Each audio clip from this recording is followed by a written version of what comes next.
तो क्या हाल है फ्यूचर ऑफिसर्स के।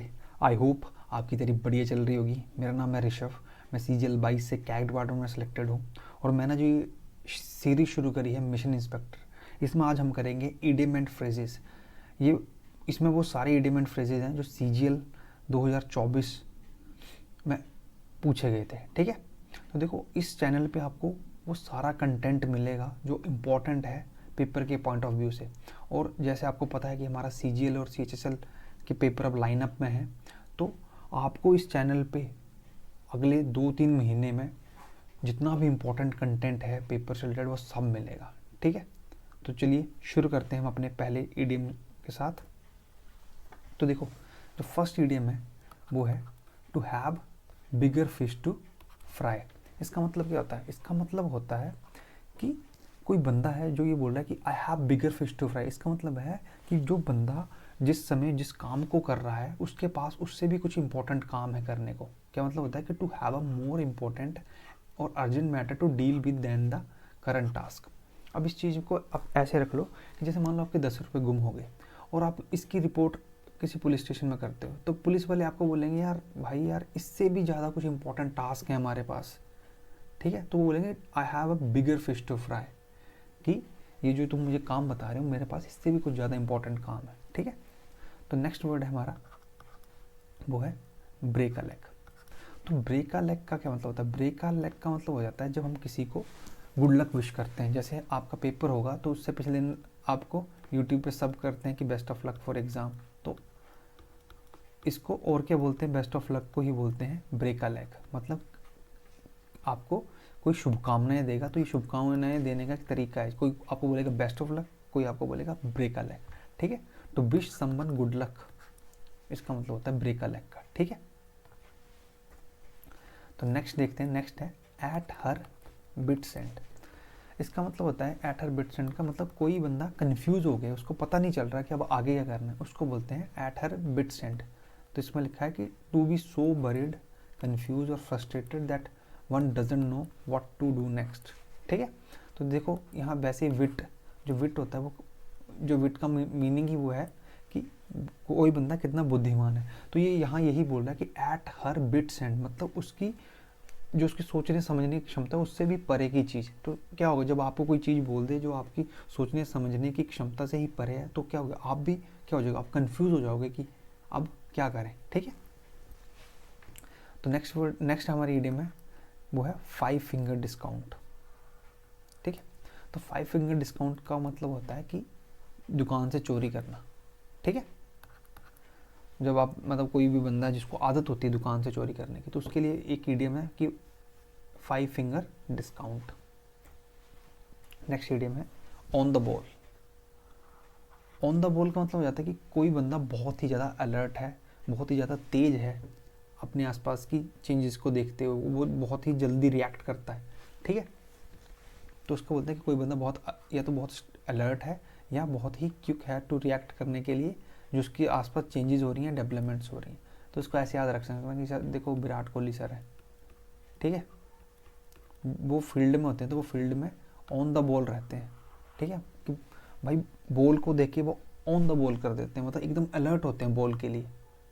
ठीक है, जैसी बॉल आती है उनके पास वो एकदम रिएक्ट करते हैं। ठीक है, तो इस चीज़ को आप यहाँ से याद रख लेना कि ऑन द बॉल का मतलब ज़्यादा कि बहुत ही ज़्यादा अलर्ट। नेक्स्ट है on the fence. On the fence का मतलब होता है कि कोई पर्सन है वो डिसाइड नहीं कर पा रहा है कुछ भी। ठीक है, जैसे मान लो ऑन दी फेंस, ये एक फेंस है, यहाँ बैंक की तैयारी हो रही है और यहाँ एसएससी की तैयारी हो रही है, और एक बंदा है जो यहाँ खड़ा है। अब वो फेंस पे खड़ा है, अब उसको पता नहीं चल रहा है यार मैं बैंकिंग की तैयारी करूँ या मैं एसएससी की तैयारी करूँ। तो ऐसा बंदा जो एकदम बॉर्डर पे खड़ा है, या तो वो बैंक में चला जाए या वो एसएससी में चला जाए, वो कहीं भी नहीं जा पा रहा, वो बीच में खड़ा है, तो वो क्या है, वो ऑन दी फेंस है। मतलब उसको समझ में ही नहीं आ रहा है कि उसको क्या करना है। समथिंग बोलता है कि जो अनसर्टेन है अबाउट मेकिंग अ डिसीजन। ठीक है, उसे बोलते हैं ऑन दी फेंस। नेक्स्ट का है bite the bullet. Bite the bullet का मतलब होता है कि कोई भी आपकी जो डिफ़िकल्टी है उसको बहुत साहस के साथ फेस करना, टू फेस डिफ़िकल्टी और डिफ़िकल्ट और अनप्लीजेंट सिचुएशन विद करेज, उसको बोलते हैं बाइट द बुलेट। आप इस चीज़ को आप ऐसे याद रखो कि यार किसी पे गोली चलाई पर उसने क्या करा है, उस गोली को बाइट कर दिया, ठीक है। तो हम बोलेंगे यार भाई यार ये तो बहुत ही साहस वाला काम है, उसने गोली को ही बाइट कर दिया, ठीक है। तो इस तरह से आप याद कर सकते हैं इसको। बाइट द बुलेट का मतलब हो जाता है कि कोई डिफ़िकल्टी जो आपके जीवन में आई, आपने उसका जो है वो साहस के साथ उसका डट के सामना किया, उसे बोलते हैं bite the bullet. Next idiom है केयर अ हैंग। देखो ये वाली जो ईडियम है ना, ये नई ईडियम आई है, ठीक है। ये प्रीवियस ईयर क्वेश्चंस में नहीं थी, ये नई आई है, ठीक है। तो इसको याद कर लेना, हो सकता है आपके अपकमिंग एग्जाम्स में देखने को मिले। Care a hang, care a hang का मतलब हो जाता है कि टू शो नो इंटरेस्ट और कंसर्न। मतलब जैसे आप किसी चीज़ में कोई रुचि नहीं दिखा रहे हो, जैसे कुछ लोग होंगे आप में से जो पढ़ने में उनका पढ़ने में मन नहीं लगता होगा, तो वो पढ़ाई के लिए कर रहे हैं, वो केयर हैंग कर रहे हैं अपनी स्टडी में, कि उनको कोई मज़ा नहीं आ रहा पढ़ाई में, उनको कोई इंटरेस्ट नहीं है, ठीक है। नेक्स्ट हमारी है to read between the lines. इसका मतलब क्या होता है? इसका मतलब हो जाता है कि कुछ भी जो लिखा गया है उसमें जो हिडन मीनिंग है उसको खोजना, ठीक। तो क्या मतलब? To understand something that is not explicitly stated और to grasp a hidden meaning. मतलब किसी आदमी ने, जैसे शायर ने एक शायरी लिखी है, अब उस शायरी में वो लिखता तो 2-3 लाइनों की पंक्ति है, लेकिन उसका मीनिंग बहुत बड़ा होता है, ठीक है। तो जो शायरी है वो इस तौर पे कही जाती है कि वो डायरेक्टली नहीं कही जाती, उसमें जो मीनिंग है वो हिडन होता है। जब आदमी उसको सुनता है फिर उसमें से आप इंटरप्रिटेशन लगाते हैं कि अच्छा इसका ये मतलब है। तो वो ये है कि किसी भी चीज़ में जो लिखी गई है उसमें से उसका जो एक्चुअल मीनिंग है उसको निकालना, उसको समझना, उसे बोलते हैं to read between the lines, ठीक है। नेक्स्ट वर्ड है jump the gun. Jump the gun का मतलब हो जाता है कि कोई भी चीज़ को बहुत जल्दी जल्दी करना और बिना सोचे समझे कर देना, ठीक है। किसी काम को जल्दी या बिना सोचे समझे करने को बोलते हैं जंप द गन, ठीक है। नेक्स्ट देखो, नेक्स्ट है मूव्ड हेवन एंड अर्थ। इसका मतलब हो जाता है कि आप में जितना दम था आपने सारा का सारा लगा दिया, to make an extraordinary effort to achieve something. जैसे अभी आप लोग होंगे कि आप अपनी पूरी जान लगा रहे होंगे कि आपका पेपर निकल जाए, तो आप क्या कर रहे हो? आप मूव कर रहे हो हेवन एंड अर्थ को। आप बोल रहे हो मेरे पास जितनी ताकत है मैं सारी लगा दूंगा किस चीज़ को अचीव करने में, कि मेरा बस पेपर क्लियर हो जाए, ठीक है।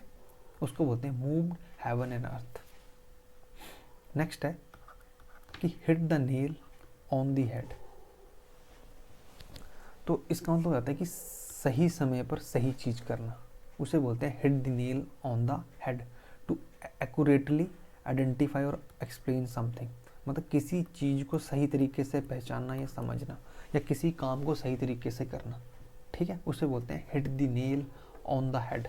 मान लो कि कील है, अब कील को आप कहीं दीवार में लगा रहे हो, कहीं लगा रहे हो, तो वो तभी सही से जाएगी जब आप उसके सर पे मारोगे हथौड़े से, ठीक है। तो ये वो वाला है कि hit the nail on the head, ठीक है।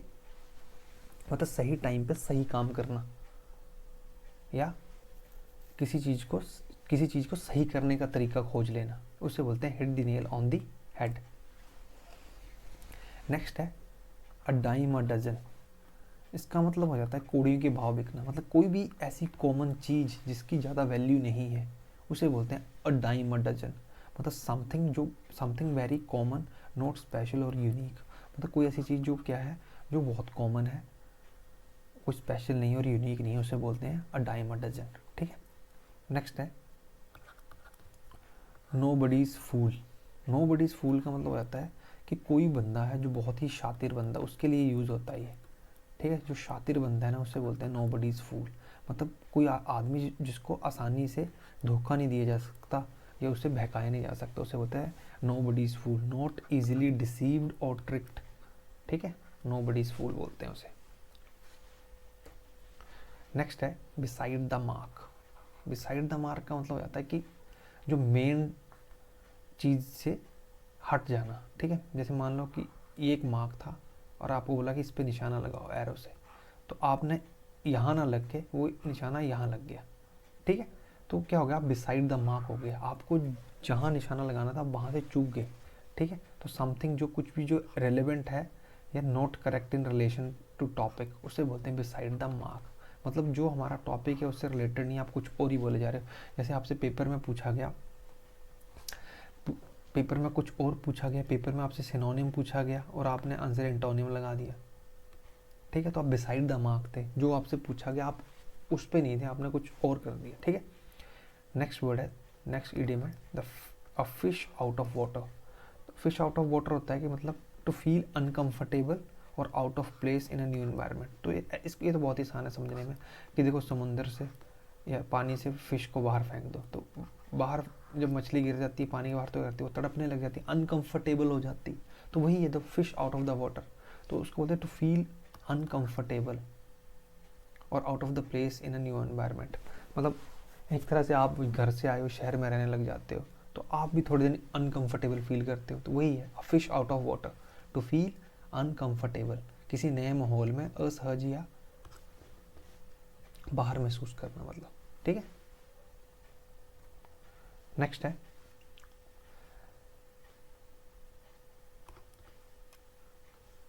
नेक्स्ट वर्ड, जो नेक्स्ट इडियम वो है when life give you lemons make lemonade. जब आपको ज़िंदगी नींबू दे तो उससे क्या करो, नींबू पानी बना लो, ठीक है। इसका मतलब होता है कि अगर आपकी ज़िंदगी में कोई कठिनाइयाँ आ रही हैं तो आप उन कठिनाइयों में भी अपना सर्वश्रेष्ठ देने की कोशिश करो। क्या होता है, to make the best out of difficult और अनप्लीजेंट सिचुएशन। तो देखो अभी बहुत सारे लोग तैयारी कर रहे होंगे, उनके सामने बहुत सारी डिफ़िकल्टीज आएंगी, लेकिन देखना एट द एंड ऑफ क्या करेंगे वो, या तो वो इस बार मेंस फोड़ देंगे, उनमें से उन्हीं लोगों में से कुछ मेंस फोड़ेंगे, या आगे आने वाले जो पेपर है जो लाइन अप में 2025 वाले उसको फोड़ देंगे। तो देखो जो चीज़ें अभी डिफ़िकल्टीज है आपके पास, लेकिन आप फिर भी पूरा प्रयास कर रहे हो कि हाँ मैं कुछ अच्छा कर लूँगा, अच्छा कर लूँगा, ठीक है। तो वही है कि अभी जो डिफ़िकल्टीज है मैं उनमें भी कुछ अच्छा बन के दिखा दूंगा, यही बोल रहा है when life give you lemons. जब आपके पास डिफ़िकल्टीज आए तो आप क्या करो, आप आउटशाइन करो, ठीक है। तो ये है when life give you lemons make a lemonade, मतलब जब लाइफ तुम्हें नींबू दे तो क्या करो, नींबू पानी बना लो उनसे, ठीक है। तो घबराओ नहीं, डिफ़िकल्टीज आती हैं, हर किसी की ज़िंदगी में आती हैं, पर वहाँ घबराना नहीं है, अपने आप पे काम रख, अपने आप को काम रखना है और हार्डवर्क करना है, आपको सक्सेस मिल जाएगी, ठीक है। नेक्स्ट है turn a deaf ear to. इसका मतलब होता है किसी को इग्नोर करना या डिसरिस्पेक्ट या डिसरिगार्ड करना, ठीक है। तो टर्न अ डेफ ईयर का मतलब होता है कि आपको कोई आवाज़ लगा रहा है और आप उसको सुन ही नहीं रहे हो, ठीक है। तो आप क्या कर रहे हो, उसको इग्नोर ही कर रहे हो और डिसरिगार्ड कर रहे हो, मतलब किसी बात को अनदेखा कर रहे हैं, नज़रअंदाज करना, इसको बोलते हैं turn a deaf ear to. Next है बैड पैच। अब बैड पैच क्या होता है, एक बैड पैच है कि एक बंदा है जिसका जीवन में पहले सब कुछ सही चल रहा था, लेकिन अब एकदम से सब कुछ खराब सा हो गया। तो ये वाला जो पीरियड है ना, ये उसका बैड पैच है, ठीक है। जैसे आपने क्रिकेट में सुना होगा कि विराट सर का बैड पैच आया था बीच में, केएल राहुल सर का बैड पैच आया था। इसका मतलब ये था कि वो उन्हें थोड़ा सा वो ट्रबल फेस हो रहा है, ठीक है, वो उनको थोड़ी सी दिक्कत हो रही है। जैसे वो तो पहले में क्रिकेट बहुत अच्छा था, हर दूसरे तीसरे मैच में सेंचुरी लग रही है, लेकिन बीच में 2-3 साल सेंचुरी नहीं लग रही, तो बोलते हैं कि ये उनका बैड पैच चल रहा है। मतलब a period of a time when person face lot of troubles, तो उनको ट्रबल हो रहा है, कभी 0 पे आउट हो जा रहे हैं, कभी 10 पे आउट हो जा रहे हैं, ठीक है। तो इस तरह के इसको बोलते हैं बैड पैच, ठीक है। नेक्स्ट हमारी इडियम है, ये देखो सेंटेंस की फॉर्म आई थी, all his friends admired him because he was a straight shooter. देखो स्ट्रेट शूटर, अब स्ट्रेट शूटर क्या होता है, स्ट्रेट शूटर ऐसा बंदा होता है जो बिल्कुल मुंह फट है, जो दिल में है वो जुबान पे है, ऐसे बंदा कैंडिड है, वो कोई फिल्टर नहीं है, वो सारी चीज़ें जो जैसी वो वैसी बोलता है, ठीक है। उसको बोलते हैं straight shooter. A person who is thoroughly upright, honest and straight forward, ठीक है। और ऐसा तो स्ट्रेट शूटर वाले आदमी सही होते हैं, अगर आपके फ्रेंड सर्कल में ऐसे आदमी हैं तो बहुत बढ़िया है, वो अच्छे को अच्छा बुरे को बुरा बोलेगा, ठीक है, कोई घुमा फिरा के नहीं बोलेगा। नेक्स्ट वर्ड है वो है once in a blue moon. तो once in a blue moon होता है कभी कभी, मतलब बहुत ही कम या कभी कभी, जिसे हम बोलते हैं ना कि यार वो तो ईद का चांद ही हो रखा है, वो तो कभी दिखता ही नहीं है, ठीक है। तो once in a blue moon वही है कि कभी कभी होने वाली कोई चीज़ है, ठीक है। नेक्स्ट है through thick and thin. Through thick and thin का मतलब हो जाता है कि आपकी परिस्थिति चाहे जैसी भी हो, पर कोई आपको सपोर्ट कर रहा है, वो आपके थ्रू थिक और थिन में आपको सपोर्ट कर रहा है। आप चाहे अच्छे हालात में हो, आप चाहे बुरे हालात में हो, लेकिन आपके साथ कोई खड़ा है तो वो आपको सपोर्ट कर रहा है थ्रू थिक एंड थिन, मतलब हर एक कंडीशन में। तो जैसे हमारे माँ बाप हैं, वो हमें through thick and thin support करेंगे, ठीक है। वो हमारे साथ खड़े रहेंगे, चाहे हमारा जीवन में अच्छा हो रहा हो या बुरा हो रहा हो, वो हमारे साथ खड़े रहते हैं, ठीक है। तो through through thick and thin का मतलब है supported through all condition no matter how challenging, मतलब हर एक कंडीशन में जो हमें सपोर्ट करे, ठीक है, थ्रू थिक एंड थिन उसको बोलते हैं, ठीक है। नेक्स्ट है keep the ball from the door. Keep the ball from the door होता है कि अवॉइड स्टार्वेशन और फाइनेंशियल हार्डशिप, मतलब जो भी आपको आर्थिक तंगी से अपने आप को बचाना या भुखमरी से अपने आप को बचाना, उसे बोलते हैं keep the ball from the door, ठीक है। नेक्स्ट वर्ड है to bring to light. To bring to light होता है कि किसी भी रहस्य को उजागर कर देना, टू डिस्क्लोज और रिवील समथिंग, ठीक है। तो होता है ब्रिंग टू लाइट। तो ऐसे होता है ना कि हाँ पुलिस है वो उजागर करती है कि यार ये वाली चोरी किसने करी, तो वो कहती है वो ब्रिंग टू लाइट कर रही है, वो सबको बता रही है, रिवील कर रही है कि ये चोर है, ठीक है। तो किसी बात को सामने लाना या उजागर करना, उसे बोलते हैं ब्रिंग टू लाइट। नेक्स्ट है हमारा pull a long face. Pull a long face मतलब होता है कोई दुखी या निराश, टू लुक सैड और डिसअपॉइंटेड, उसको बोलते हैं पुल अ लॉन्ग फेस। जैसे हम बोलते हैं यार उसने तो मुंह लटका रखा है यार, तो मुंह लटका रखा है मतलब वो दुखी है या डिसअपॉइंटेड है, ठीक है। तो पुल अ लॉन्ग फेस मतलब दुखी होना। नेक्स्ट है ईजी डज इट, ये भी नहीं आया था, ठीक है, ये भी नई ईडीएम आई है, ये भी पहले प्रीवियस ईयर क्वेश्चन में नहीं देखी गई है, ये भी नहीं आई है। ईजी डज इट, ठीक है। इसका मतलब होता है कि किसी भी जो भी आप काम कर रहे हो उसको स्लोली करना और केयरफुली करना। Use to tell someone to do something slowly and carefully, ठीक है। किसी काम को स्लोली और केयरफुली करने को बोलते हैं हम ईजी डज इट, ठीक है। ये जो नई वाली ईडियम्स हैं इन पे थोड़ा ध्यान दीजिएगा। ये देखो ये फर्स्ट टाइम देखोगे तो याद नहीं होंगी, जैसे बाकी तो आपने देखी होंगी, अगर आपने पेपर वगैरह दे रखे हैं, अगर आपको 1-2 महीने हो गए हैं तैयारी करते हुए, तो आपने मैक्सिमम देखी ही होंगी, ठीक है। नेक्स्ट देखो, नेक्स्ट वर्ड है कट कॉर्नर। कट कॉर्नर का मतलब हो जाता है कि अपने पैसा बचाने के लिए क्या किया, क्वालिटी के साथ कॉम्प्रोमाइज़ किया, सस्ता या आसान तरीका बनाना जिसमें चाहे आपकी क्वालिटी जो है वो सेक्रीफाइस हो जाए, कभी कभी गुणवत्ता की कुर्बानी कर देना, ठीक है। To do something in inexpensive और easy way often sacrificing quality, मतलब आपको किसी ने बोला कि यार मेरे को एक बॉक्स बना के दो, ठीक है, तो आपने क्या करा, आपने उसके कॉर्नर काट दिए, मतलब आपने ये वाला हिस्सा लगाया ही नहीं, ठीक है। ये एक याद करने का तरीका बता रहा हूँ आपको। तो आपने कट कर दी कॉर्नर्स, तो आपने क्या करा, आपने पैसे बचाने के चक्कर में जो उसकी क्वालिटी थी उसको डिग्रेड कर दिया, ठीक है। नेक्स्ट है फिर बेदर फ्रेंड। देखो ये होता है हमारा एक सेल्फिश दोस्त। ये वो वाला दोस्त है जो आपका अच्छा चलेगा तो ये आपके साथ रहेगा, लेकिन जैसे ही आपका बुरा टाइम आएगा नहीं, 2 मिनट नहीं लगाएगा और ये खिसक जाएगा। तो तभी बोलते हैं ना दोस्त ऐसा बनाओ जो आपको साथ दे थ्रू थिक एंड थिन, ठीक है। ना कि ऐसा जो फेयर वेदर फ्रेंड हो कि जब अच्छा समय चल रहा है तब तो आपके साथ है, वरना रफू चक्कर हो जाए जब आपका बुरा समय आएगा। तो इसका मतलब the person who is only supportive when things are going well, ठीक है। जब जीवन में सब सही चल रहा होगा ना तो सारे दोस्त सब आपके दोस्त बन जाएंगे, लेकिन जिस दिन सब खराब होगा तो उस दिन पता चलेगा कि एक्चुअल दोस्त कौन है। जो फेयर वेदर फ्रेंड थे वो तो ऐसे भाग जाएंगे उस दिन, ठीक है। तो नेक्स्ट देखो, नेक्स्ट है पेनलोप्स वेब, ठीक है। पेनलोप्स वेब का मतलब होता है, पेनलोप वेब्स का मतलब होता है कि कोई ऐसा टास्क जो कभी ख़त्म नहीं होगा, वो हमेशा चलता ही रहेगा, ठीक है। कोई एक एंडलेस टास्क है that seems to have no end, उसको बोलते हैं पेनलप्स वेब। ठीक है, नेक्स्ट है creature of habit. Creature of habit उसको बोलते हैं कि एक ही काम को एक ही तरीके से रोज करना, उसे बोलते हैं creature of habit. One who does the same thing in a same way regularly. ठीक है, तो उसे बोलते हैं क्रिएचर ऑफ हैबिट। अब देखो कोई हैबिट है, अब मैं बोलता हूँ मेरी 5 बजे उठने की हैबिट है, तो इसका मतलब क्या, अगर ये मेरी हैबिट है तो इस चीज़ को मैं रोज़ करूँगा, तो ठीक है, ये यहीं से याद हो जाएगा आपको। क्रिएचर ऑफ हैबिट, हैबिट का मतलब है कि जो चीज़ रोज़ होगी और एक ही वे में होगी। मतलब मैं रोज़ 5 बजे उठता हूँ, मतलब मैं एक ही काम रोज़ कर रहा हूँ, तो इसका मतलब है कि one who does the same thing in the same way regularly. ठीक है, नेक्स्ट वर्ड है इडियम है hit the roof. Hit the roof होता है कि बहुत ज़्यादा गुस्सा होना, टू बिकम वेरी एंग्री, उसको बोलते हैं हिट द रूफ। नेक्स्ट है स्टार्ट फ्रॉम स्क्रैच। आपने सुना होगा, कई लोग बोलते हैं ना यार हमने तो स्क्रैच से शुरू कर रखा है सब कुछ। स्क्रैच मतलब एकदम जीरो से, एकदम जीरो से, एकदम शुरुआत से जो काम आपने करा था, आप बोलते हैं कि स्टार्ट फ्रॉम स्क्रैच। कुछ लोग बोलेंगे यार हमने तैयारी तो एकदम स्क्रैच से शुरू करी थी, हमने तो जीरो से शुरू कर रखा है सब कुछ।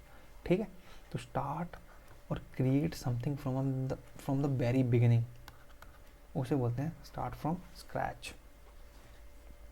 नेक्स्ट वर्ड है वो है हैंडपैक्ड हस्बैंड।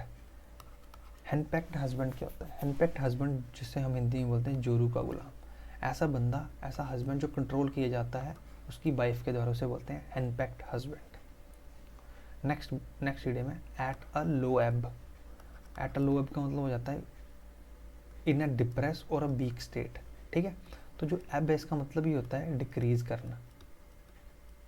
ठीक है, ये जो एब है इसका मतलब होता है डिक्रीज करना। तो इस चीज़ को ऐसे याद रख लो यार कि जिस भी बंदे में एब होंगे, एब मतलब होता है खराब आदतें होंगी, वो क्या होगा, वो एट अ लो एब होगा, मतलब वो वीक स्टेट में होगा या फिर डिप्रेस स्टेज में होगा। ठीक है, नेक्स्ट है of and on. Of and on का मतलब हो जाता है कोई भी चीज़ जो है वो कभी कभी होती है। ठीक है, कोई भी चीज़ है जो ओकेजनली हो रही है, नाउ एंड देन। ठीक है, कभी कभी किसी चीज़ का जो है कभी कभी होना, वो ऑफ एंड ऑन है।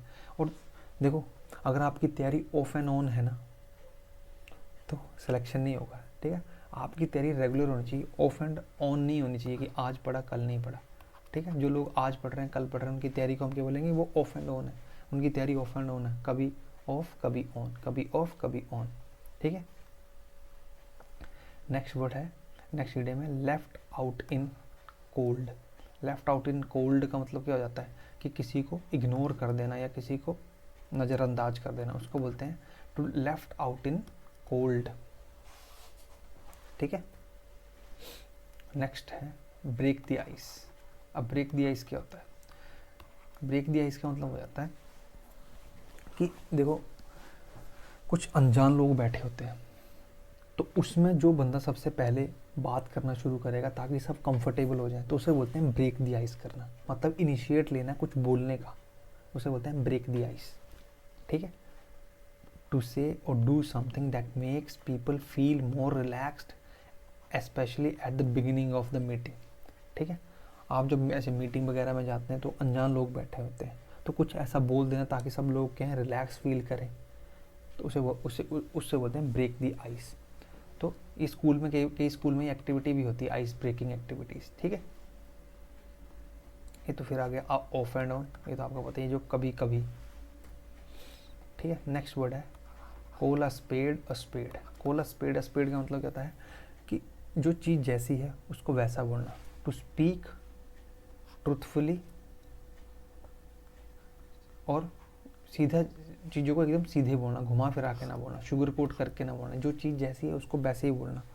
हमने अभी पीछे एक वर्ड पढ़ा था, क्या पढ़ा था, स्ट्रेट शूटर, वो भी यही है, call a speed a speed. ठीक है, नेक्स्ट है गिफ्ट ऑफ गैब।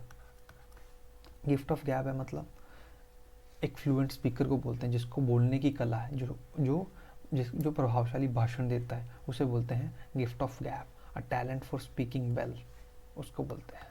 ठीक है, नेक्स्ट है PAT my self on the back. PAT my self on the back, इसका मतलब है अपनी पीठ को थपथपाना। आप अपनी पीठ को कब थपथपाएंगे? तब आप अपने आप को शाबाशी देना। देखो जैसे अब आज अगर आपने इस वीडियो को यहाँ तक देख लिया तो अपनी अपनी आप पैट करो अपनी बैक पे, तो इसका मतलब है अपने आप को शाबाशी दो कि हाँ भाई हमने कितने वर्ड सीख लिए, 41 ईडियम सीख लिए अभी तक आपने। तो PAT my self on the back होता है टू कॉन्ग्रेचुलेट और praise one self for accomplishment. ठीक है, किसी उपलब्धि के लिए खुद को सराहना करना। ठीक है, नेक्स्ट है मेडन स्पीच। मेडन स्पीच का मतलब होता है मेडन जहाँ भी आएगा तो मतलब जो भी चीज़ आप पहली बार कर रहे हो, ठीक है, तो स्पीच यहाँ है पहली स्पीच। अब ऐसे क्रिकेट में होता है मेडन 100, मतलब जो उसकी पहली 100 है। मेडन 50 पहली 50। मेडन विकेट मतलब उसकी पहली विकेट। तो मेडन मतलब जो चीज़ पहले फर्स्ट टाइम हो रही है, द फर्स्ट। तो ये है मेडन स्पीच है, the first speech given by someone. ठीक है, उसको बोलते हैं मेडन स्पीच। नेक्स्ट वर्ड है straight from the horse mouth. मतलब इसको straight from the horse mouth मतलब हो जाता है कि कोई भी जो इन्फॉर्मेशन आई है वो एक विश्वसनीय सूत्र के हवाले से आई है। ठीक है, जैसे होता है ना कि न्यूज़ वाले बोलते हैं कि हमारे एक विश्वसनीय सूत्र से हमें पता चला है कोई न्यूज़, तो वो क्या है, उसी को बोलते हैं straight from the horse mouth, कि हम जिस बंदे पे भरोसा कर सकते हैं, जिसके पास इन्फॉर्मेशन सही होती है, उसे बोलते हैं straight from the horse mouth. Information that comes directly from someone who is involved in or has first hand knowledge of the matter। ठीक है, तो कोई भी विश्वसनीय सूत्र को बोलते हैं जो भी आपको, जैसे आपके पास कोई खबर आएगी तो आप किसी को बता रहे हो तो आपसे पूछेगा कि भाई तुझे किसने बताया, तो आप बोलोगे यार मेरे को खबर मिली है straight from the horse mouth. ठीक है, तो नेक्स्ट है turn up their nose at. Turn up their nose, इसका मतलब हो जाता है किसी का तिरस्कार करना है, किसी के साथ घृणा की भावना से देखना किसी को, मतलब किसी को तुच्छ समझना, एक to treat someone with contempt and disdain. ठीक है, किसी को तुच्छ समझना या उस। तो नेक्स्ट है लेट द डस्ट सेटल। इसका मतलब है कि देखो पूरे आसमान में धूल ही धूल थी। ठीक है, फिर क्या होता है जब धूल होती है पूरे आसमान में हमें कुछ नहीं दिखता है, जब सब कुछ सेटल हो जाएगा तो हमें सब कुछ दिखने लग जाता है आसपास का। तो यही है इसका मतलब कि लेट द डस्ट, तो लेट द डस्ट सेटल, तो इसका मतलब है to wait for a situation to become clearer और more stable before making a decision. तो मतलब कि किसी स्थिति के स्पष्ट होने या शांत होने का इंतजार करना। ठीक है, तो ऐसे मान के चलो कि बहुत ही ज़्यादा हो हल्ला हो रखा है किसी बात को लेके, तो आप क्या बोलोगे, पहले यार शांति से बैठो, उसके बाद डिसाइड करते हैं। तो वही है कि to wait for a situation to become clearer और more stable before making a decision. ठीक है, नेक्स्ट है tip of the iceberg. Tip of the iceberg मतलब एक बहुत बड़े बर्फ के टुकड़े की हमें क्या दिख रही है, टिप दिख रही है। ठीक है, तो हमें बहुत बड़े बर्फ़ के टुकड़े की टिप दिख रही है। इसका मतलब क्या है, टिप ऑफ द आइसबर्ग, इसका मतलब है कि कुछ हमें जो भी कोई हमारी समस्या है, हमें उसका एक छोटा सा पार्ट दिख रहा है, उसका बड़ा पार्ट तो छिपा हुआ है। ठीक है, a small noticeable part of larger और हिडन प्रॉब्लम। ठीक है, एक बड़ा और छिपा हुआ समस्या केवल छोटा सा हिस्सा जो दिखाई दे रहा है। जैसे मान लो कि आपका ना टाइम टेबल नहीं बन पा रहा है। ठीक है, अब टाइम टेबल, आप इस स्टडी को टाइम नहीं दे पा रहे हो, तो आपको लग रहा है ये छोटा सा ही है भाई, मेरे से टाइम टेबल नहीं बन पाया, तो इस समस्या का आपको एक टिप दिख रही है। लेकिन जो इससे समस्या जो उत्पन्न होगी वो बहुत बड़ी होगी कि आपका क्या है, सिलेक्शन ही नहीं होगा। ठीक है, तो इसको इस तरह से देख के चलो कि टिप ऑफ द आइसबर्ग होती है कि एक किसी बहुत ही बड़ी समस्या के सिर्फ छोटा सा हिस्सा दिखाई देना। ठीक है, नेक्स्ट है कि keep one's card close to one's chest. इसका मतलब होता है कि जैसे कार्ड्स को आपने छिपा के रखा हुआ है, तो इसका मतलब है कि आपका जो प्लान है, आपकी जो इंटेंशन है, उनको आपने सिर्फ अपने तक रखा हुआ है या उनको आपने सीक्रेट रखा हुआ है, अपनी योजनाओं या विचारों को छिपाना। ठीक है, नेक्स्ट है high and dry. High and dry का मतलब हो जाता है टू बी लेफ्ट हेल्पलेस और अबंडन्ड स्पेशली इन डिफ़िकल्ट सिचुएशंस। मतलब किसी को आपने असहाय या अकेला छोड़ देना मुश्किल परिस्थिति में, ठीक है। जैसे कुछ लोग बोलते हैं ना कि यार जब मेरे बुरे हाल थे ना, तो वो लोग मुझे छोड़ के चले गए थे, मतलब वो मुझे ये करके चले गए थे, वो मुझे हाई एंड ड्राई कर दिया था, उन्होंने मुझे हाई एंड ड्राई कर दिया था मेरे बुरे समय में। मतलब मुझे हेल्पलेस और अबंडन करके चले गए थे जब मेरा बुरा टाइम था, ठीक है। तो देखो हमने सारी ईडियम्स जो CGL के प्री एग्ज़ाम 2024 में ये सारी कवर कर ली हैं, और आई होप आपका भी रिवीजन अच्छा हो गया होगा। तो देखो मैं अभी यही बात बोलूँगा कि अब इस चैनल पे आपको डेली जो इम्पोर्टेंट कंटेंट है वो मिलता रहेगा। अगर आप इस चैनल को 3-4 महीने भी लगातार फॉलो कर लेते हो, तो आपके पास जो पेपर में 70-80% कंटेंट जो प्रीवियस ईयर क्वेश्चन से आता ही आता है, वो सारा कवर हो जाएगा, इस बात की गारंटी मैं लेता हूँ। और देखो मैंने खुद सिलेक्शन ले रखा है, तो किस वे में चीज़ें पढ़ी जाएँ और कितनी पढ़ी जाएँ वो सारी मैं आपको यहाँ करवा दूंगा, उसकी आप टेंशन मत लें, ठीक है। तो चलो मिलते हैं अपनी नेक्स्ट वीडियो में। अगर आपको वीडियो पसंद आई है तो इसे लाइक ज़रूर करें, अपना कमेंट ज़रूर करें इस वीडियो के नीचे, और चैनल को सब्सक्राइब